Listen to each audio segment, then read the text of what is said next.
Guys, let's come back very quickly. Let's take a look at some issues. Toby Adepoju is waiting. He wants, on a day like this, Toby wants to be on the show because Shooting Stars went to Rangers, and with the last kick of the game, they scored with the penalty, and it became 1-1. So Toby will not allow us to rest today because of what Shooting was able to accomplish over the weekend. But before we bring in Toby, let's talk about CAF very quickly, crowd violence. And let us start off tonight by telling you that today, 15 years ago, the worst football tragedy hit the world. And guess what? It was in West Africa. And guess what? Close to us here in Ghana, Accra. It was called the Accra disaster. Accra Hearts of Oak and Ashanti Kotoko were playing a derby. There was stampede. Over 126 people died on that day. And Ghana today are remembering what happened on that day. How significant, guys, that on a day like this, that Ghana is remembering what happened 15 years ago with the Accra stampede that led to the death of 126 people. CAF also came out with punishment against Nigeria for the near miss in Kaduna. Well, I think Kaduna was near miss. So yeah, I think it's just coincidental. You know, I don't think they planned to mete out sanctions on them on such a day.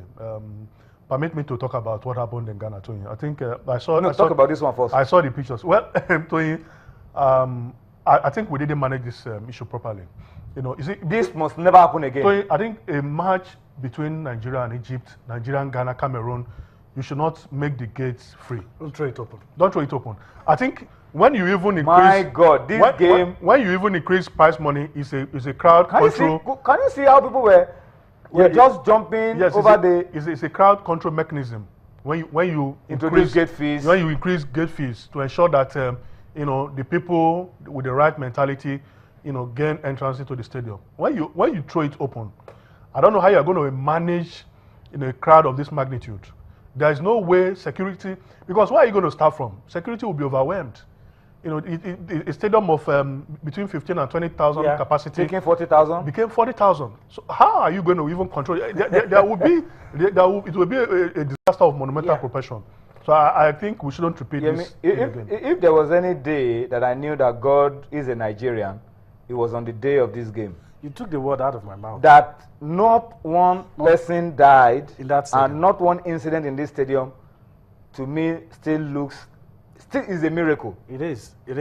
And only God can explain how. And it should never happen again because we can't tempt God. It shouldn't.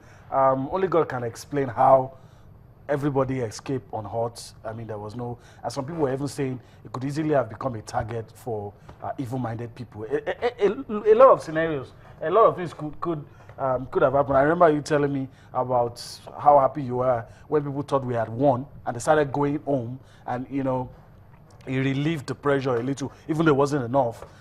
In a stadium where, I mean, the capacity is maybe 20,000. 15. And you had 40,000. It's, I mean, people standing on floodlights, some scoreboard. You know, these are structures that could easily cave in. But guys, I mean, let's make something very clear today, and I'm sure some people are watching us from the Nigerian Football Federation. This thing should never happen again. We shouldn't even be talking. We shouldn't be coming close to this again ever. You know, it was horror. You know, to him, you know, in the second leg in Alexandria, we saw how the Egyptian authorities, the process, you know, the security, you know, the arrangement they put in place from the Interior Ministry, 15,000, 20,000, they had to get approval. So you don't just allow people. But Egypt had a particular, they had a peculiar problem. Peculiar problem in Egypt. They tried to solve it. But what I'm saying is that we shouldn't allow, we shouldn't take things for granted to him. You know, 40,000. Look at people sitting on a scoreboard, on the people standing, literally standing all through. You know, these are structures that could cave in at any time. Wow. I think we pushed our luck too far, and like you said, we shouldn't repeat it again. Thank you, God. That's the only thing I could say at the end of that game. And we shouldn't make this happen again. And never tempt God. Mohamed Salah said it in an interview that after he scored that goal, that he was afraid of what that things could happen because guys were just literally there and there was no space. Everybody was just walking around. Anyway, that nothing happened on that day is still one of the wonders of the world, if I will put it that way.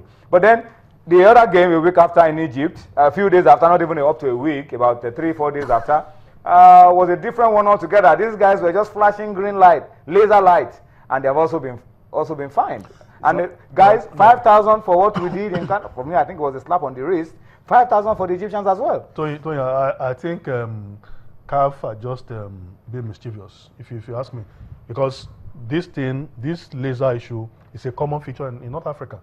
Why have they not, come on hard on the North Africans? It's anti-football. It's anti-football. It's everywhere in Nigeria. Remember when Enyimba played Tunisia? against the Sahel in Tunisia? It's all over the place. It's in North Africa. It's in North Africa. We shouldn't even allow I think North Africans are experts. If you remember, if you cast your mind back, Tunisia 2004, we're going to play the host, and they deliberately played the wrong anthem. And, up to today, I don't know if CAF has done every. I mean, they know all the tricks. No, they apologize. They know all the tricks in the book, and they know how to use it. I hope this will serve as a deterrent. But like Tony said, I still feel it's a slap on the wrist. They do this a lot. It's distracting. If you take faint at, I mean, just look at the goalkeeper. All of it's not an excuse for the result anyway. But I mean, if you take faint-hearted players to this kind of stadium and they start seeing the laser beams and all, a lot of things could happen. And I respect CAF's decision. Only that I feel that more should be done to ensure that all of these things do not happen again. Okay, still talking about North Africa, Esperance also came under hammer. What exactly happened with Esperance? Insults hauled at the referee. And when are we going to get anything from Toile du Sahel? Yeah, actually they got a four match ban for insults hauled at the referee. Coach Fauzi Benzati and Ahmed Akaichi, I think the guy we saw at the Chan, they've been suspended for the offensive language that they use. The club. That's too small. What of the club as well? Yeah. Against the referee was stoned at some point. In Port Harcourt, I'm talking about the one that took place in Sus. No, I think they have not. They've not come to that. Look at that. So this one is still. This one is Port Harcourt. They will still come to the Sus issue. They will come to the Sus issue. Because that needs to be I think all of the things that entered into the disciplinary were things that happened before April 18. Yeah. So, and that Sus game was after April 18. Yeah, so they will still come and get their. Come back and sit down. Because what they did to Enyimba shouldn't be permitted in football. And Golden Foot as well got themselves into trouble. They'll be paying $5,000 for throwing missiles on the pitch in a game that they played a goalless draw. I mean, CAF just trying to house cleaning measures generally. Okay, let's go abroad now. Let's leave CAF on one side. Let's quickly go to UEFA. Let's touch upon Michel Platini. Yemi Platini has been trying to clean up himself, clean up his name, and hold on to what he loves. That's to administer the game. But finally, looks like he has to resign after losing out at CAS. He got a reduction in the sentence, but is no longer going to be UEFA president. If you look at CAS, I mean, there's nowhere else to go. They reduced from 6 to 4, but they said the ban still stands. And as it is, I mean, he has to leave. He has to leave that position. His lawyers have said that he's going to resign because there's really nothing that's nothing else. There's nothing else. Because after CAS, that's where any football person should end it. There's nowhere else. Yeah. Yes, after CAS, if you still have a case as a football person, you just take it to God. After CAS, very simple. Don't go back to civil court or go somewhere else. I think he has his mind. He has his mind made up. But I think he was expecting a positive outcome.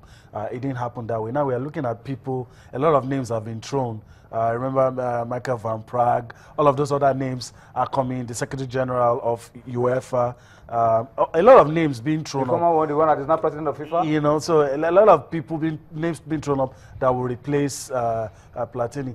As to whether or not he can come back after the 4 years, I don't know.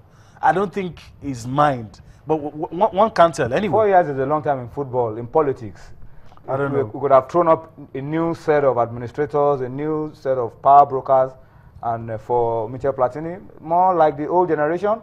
And once that generation is phased out, the new ones he's going to leave take over. He's going to leave his scene. UEFA will make a decision on May 18. But I don't expect anything different. I'm expecting whether they would announce that this is going to be our president or the process. No, they have to do elections. Or you the can't process. You can't appoint a president. And that is why they don't even have, according to what they said today, there's not going to be anybody in that position on interim basis. They're going to wait till May 18. and decide what's going to happen. That's the way they put it. The next thing, the way forward. All right, let's talk about FIFA now very quickly. Thursday, Friday, that's a few days from now. Presidents of football federations, first vice presidents, general secretaries of football associations will be converging on that city, Mexico. And that's going to be the first FIFA Congress under the new president, Gianni Infantino. So that's it. Let's have a feel of what Infantino has got to offer. And the president of the Nigerian Football Federation, Amaju Pinnick, first vice president, Sheyi Akinwumi, and general secretary, Mohamed Sanusi, I was almost saying Musa Mohamed. Mohamed Sanusi are also going to be on their way to Mexico to be a part of it, because Nigeria will have to begin to pull our weight at this level to make impact. We have to make our presence felt so that we don't always get the wrong end of the stick. We have to make our presence felt. But there are revised FIFA statutes, guys. Yeah. And I encourage everybody to go get those revised. A lot of things have happened to FIFA. A lot of changes. A lot of changes to bring more transparency, more honesty, integrity. And it's reflected in the new revised FIFA statutes. A lot of people are even saying Gianni Infantino is a FIFA president in name without the powers, because a lot has changed. You can never have the likes of Yao Haverland, Sepp Blatter, people that have absolute powers. People that have, no, it's not going to happen. The prestige is still there, FIFA president, but the power, no, it can't be like before. But those changes, we need it for the game globally, and I'm hoping that transparency will bring everybody back to the table, and we'll see a lot of innovation in football.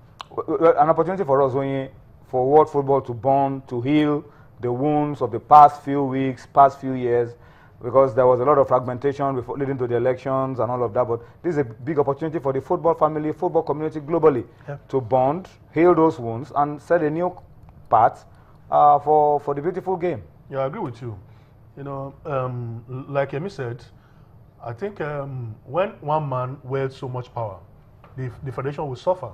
And that's what we have experienced. If you don't have powerful persons, we should have powerful institutions. Kama said, power corrupts. Absolutely.